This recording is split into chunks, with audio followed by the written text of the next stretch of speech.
Hello, hello. How are you guys? All right. I missed you guys last week. So there was some cool stuff going on. So I'm back this week. Welcome. I'm Claritha. It's time for another episode of Everyday Enlightenment. So glad you could make it here today. And I'm loving this filter. Hi, Elodie. Good afternoon. So welcome. Today we're going to talk a little bit about intuition, okay? So specifically, like, what does it feel like, and how can I use it a little bit better for myself? So intuition can be a really big topic, depending on like what aspect of it that that you want to explore. But I want to talk about it today a little bit and just share some basics with you so you can have a better understanding of how to use your intuition to better serve you. Okay, so I hope that makes sense.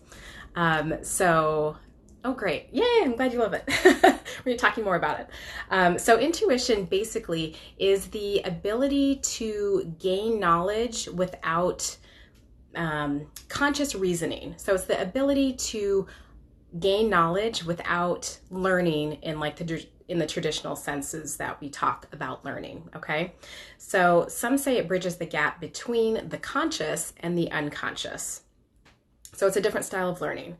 So you probably have had an experience with intuition. So sometimes it shows up that it's just like a soft little knowing. Sometimes it shows up and like you might just know, for example, the best decision to hire one person versus another person. Or this is happening a lot, actually. A lot of people are tapping into their intuition and they're like, I think I want to change careers, right? Give me a thumbs up if you are in that spot. And other times it's like you might just have a certain knowingness around a certain situation or a person. For example, I know parents get this a lot, where parents might just know that there's something wrong with their kid, right? Or if you walk into a room and you just feel like something is off, like it's not a great place for you to be, or you just know that you can't trust a certain person with a certain secret.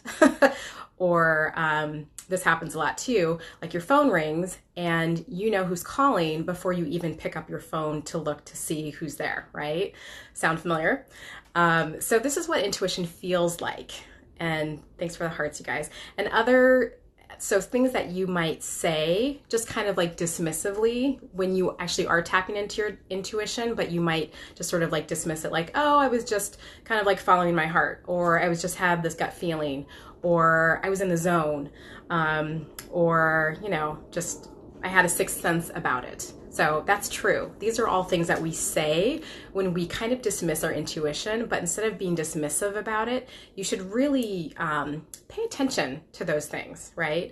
So I want to share with you a conversation I was having with this amazing, amazing woman the other day. And she was in a situation where somebody had asked her if they could come live in her home with her. And she told me that what she had felt was a definite no. Excuse me, in her body. She was like, no. But what she said was yes. And then it turned out to be a horrible situation that took her months to sort of like unravel from.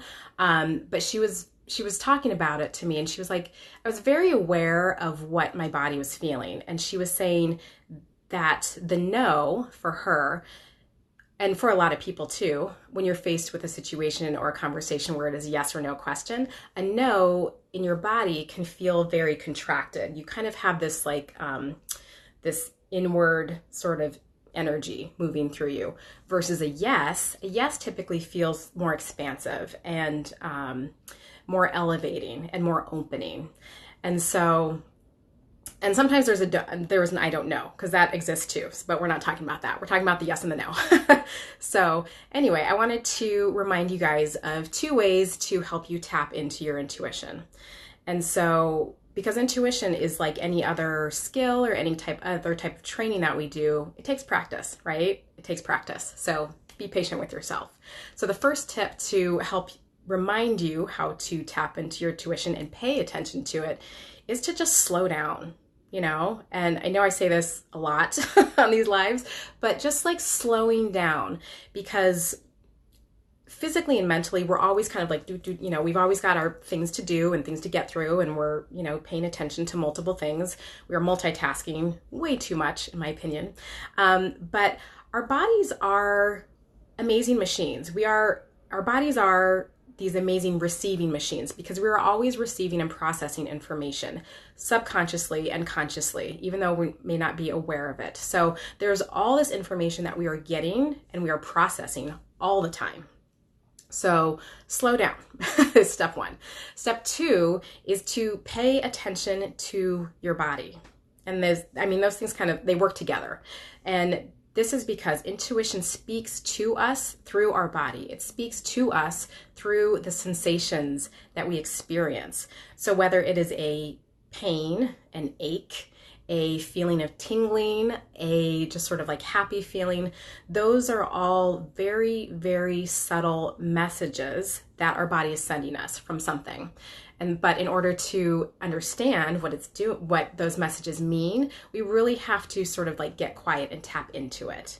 So that's why sort of that first tip and second tip work together. So slowing down and then paying attention to your body, and sort of like a number one, number two A is like tapping into your body, like getting quiet and paying attention to what it is saying, because like I was saying, our body gives us information through the sensations that we do get. So those are really important parts to help our intuition muscle get stronger. And again, it takes patience and it takes time.